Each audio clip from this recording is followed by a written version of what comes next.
শিৱসাগৰ বিধানসভা সমষ্টিত বিজেপিৰ প্ৰাৰ্থী কুশল দুৱৰীয়ে ৰাজনৈতিক হিংসা আৰম্ভ কৰি দিলে। কালি ৰাতি আমাৰ গৌৰীসাগৰ ব্লকৰ যিটো কাৰ্যালয় ৰাইজৰ দলৰ তাৰ আগফালে ২০-৩০ জনীয়া দুৰ্বৃত্তৰ দলে লাঠি ৰড আদি লৈ বিভিন্ন ধৰণে আমাৰ কাৰ্যালয়ৰ সন্মুখত উৎপাত কৰি থকা আমি দেখিবলৈ পাইছোঁ। কালি যেতিয়া আমাৰ সাধনীদাৰৰ যেতিয়া গাড়ী গৈ আছিলে ৰাতিও তেনেকুৱা লাঠি বাহিনী কিছুমানে ৰাস্তাত গাড়ী ৰখোৱাৰ চেষ্টা কৰিছিলে। কিন্তু আজি আমি দেখিবলৈ পালোঁ যে আজি ৰাতিপুৱা প্ৰায় 8:30 বজাত আমাৰ সত্যজিৎ ছাত্ৰনিধাৰৰ নেতৃত্বত কেইবাজনো আমাৰ নেতা ক্ৰমে দীপক শইকীয়া, ৰুবুল ইয়েইন, বলিন ভৰালী, ৰাতুল দত্ত এওঁলোকে এখন বলেৰো গাড়ী অসমীয়া প্ৰতিদিনৰ কিছু সংখ্যক কপি লৈ গৈছিলে। তাৰ কাৰণটো আছিলে যে অসমীয়া প্ৰতিদিনত এটা নিউজ ওলাইছিলে আৰু সেই নিউজটো আমাৰ যিসকল সতীৰ্থ আছে, আমাৰ ৰাইজৰ দলৰ যিসকল বুথ কমিটি আছে, সেই বুথ কমিটিৰ মানুহবিলাকৰ হাতত এটা এটা কপি তুলি দিয়া, যাতে বিষয়টো সম্পৰ্কে তেওঁলোকে অৱগত হ'ব পাৰে, তেওঁলোক ৰাজনৈতিকভাৱে শিক্ষিত হ'ব পাৰে। এনেকৈ আমাৰ নিজৰ বুথ কমিটিৰ কাৰণে অসমীয়া প্ৰতিদিনৰ কিছু সংখ্যক কপি এখন বলেৰো গাড়ীত লৈ যাওঁতে AS23Y 6004 নামৰ বলেৰো গাড়ী এখনত আমাৰ 4জন সতীৰ্থ গৈ আছিলে। গৈ থাকোঁতে ৰাতিপুৱা 8:30 বজাত আমাৰ গৌৰীসাগৰৰ পৰা দিখৌমুখলৈ যোৱা যিটো ৰাস্তা, এই ৰাস্তাটোতে কেইজনমান মানুহে তাত নেতৃত্ব প্ৰদান কৰিছে। শ্ৰী পাৰ্থ বৰা, পিংকু দত্ত আদি চিনাকি যিকেইজন মানুহ, আমি আমাৰ সত্যজিৎ ছাধনীদাৰে যাক চিনি পাইছে, এজন পিংকু দত্ত, এজন পাৰ্থ বৰা।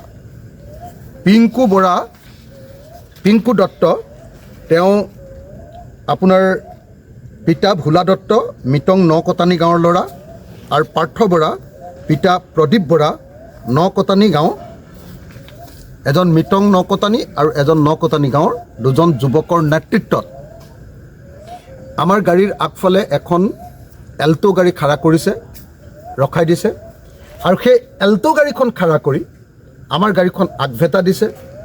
তাৰ পাছত আমাৰ সাধনীদাৰ আৰু কেইবাজনকো বুকুত ধৰি বাহিৰলৈ উলিয়াই আনিছে।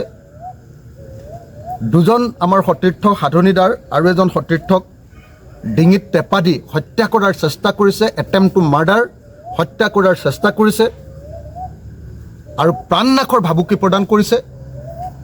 বাকীকেইজনক প্ৰাণনাশৰ ভাবুকি প্ৰদান কৰিছে আৰু তাৰ পাছত গাড়ীখনত থকা অসমীয়া প্ৰতিদিন কাকতৰ যিকেইটা সংখ্যা আছিলে সেই সংখ্যাকেইটা উলিয়াই লৈ গৈছে আৰু ঠিক আমাৰ বলেৰো গাড়ীখনৰ কাষতে সেই গোটেই পেপাৰবিলাক জ্বলাই দিছে।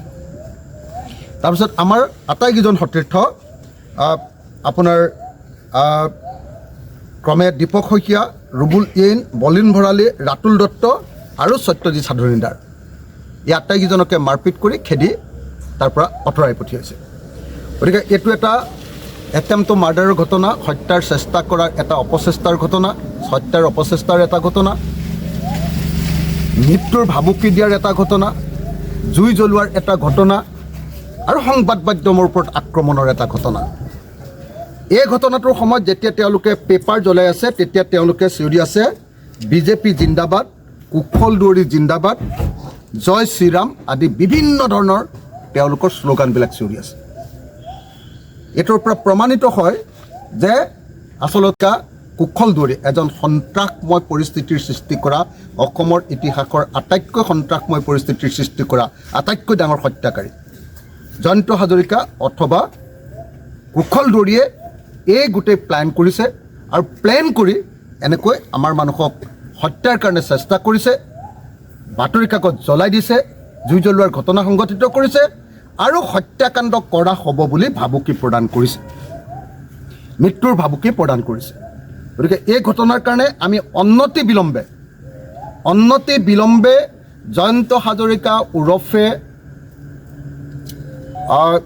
কুশল দুৱাৰীক গ্ৰেপ্তাৰ কৰিবলৈ, পাৰ্থ বৰা পিতা প্ৰদীপ বৰা নকটানি গাঁও তেওঁক গ্ৰেপ্তাৰ কৰিবৰ কাৰণে, পিংকু দত্ত পিতা ভোলা দত্ত মিটং নকটানি গাঁও, এই তিনিজন ব্যক্তিক গ্ৰেপ্তাৰ কৰি যি 15জনীয়া দুৰ্বৃত্তৰ দলে আমাৰ ওপৰত আক্ৰমণ কৰিছিলে, আমাৰ সতীৰ্থৰ ওপৰত আক্ৰমণ কৰিছিলে, তেওঁলোকক গ্ৰেপ্তাৰ কৰিবৰ কাৰণে দাবী জনাই আবেদন জনাই আজি অলপ আগতে খন্তেক আগতে সত্যজিৎ সাধনীদাৰে মোৰ উপস্থিতিত আজি গৌৰীসাগৰ থানাত এজাহাৰ দাখিল কৰিছে। মই আজি গোটেই দিনটো মৰিয়নি বিধানসভা সমষ্টিত কংগ্ৰেছ দলৰ লগত ৰাইজৰ দলৰ বুজাবুজিৰ গোটেই বিষয়বিলাক তদাৰক কৰি আছিলোঁ, সকলো এটা ব্যৱস্থা গ্ৰহণ কৰি দিছিলোঁ। কিন্তু আজি মোৰ নিজৰ সমষ্টিতে এটা সন্ত্ৰাসময় পৰিস্থিতিৰ সৃষ্টি কৰিছে। গতিকে মই অনতি বিলম্বে জয়ন্ত হাজৰিকা ওৰফে কুশল দুৱাৰীক গ্ৰেপ্তাৰ কৰিবলৈ আৰু দুজনকৈ দুৰ্বৃত্ত পাৰ্থ বৰা আৰু পিংকু দত্ত তেওঁলোকৰ নেতৃত্বত অহা আন 15জনীয়া গোটটোক গ্ৰেপ্তাৰ কৰিবৰ কাৰণে এই সমষ্টিৰ বিধায়ক হিচাপে দাবী উত্থাপন কৰিছোঁ। শদিয়াৰ পৰা ধুবুৰীলৈ, বৰাকৰ পৰা ব্ৰহ্মপুত্ৰলৈ সকলোৰে মাজত চিনাকি এটা নাম প্ৰাতঃ টাইম। থলুৱা ভাষা, কৃষ্টি আৰু সত্য বাতৰিৰ আধাৰত প্ৰতিষ্ঠিত খবৰ প্ৰাতঃ টাইমৰ প্ৰতিটো বা বাতৰি পুংখানুপুংখভাৱে চাবলৈ Facebook, YouTube, website, Twitter, Instagram আৰু ব্লগাৰ পেজত লাইক আৰু ফ'ল' কৰক।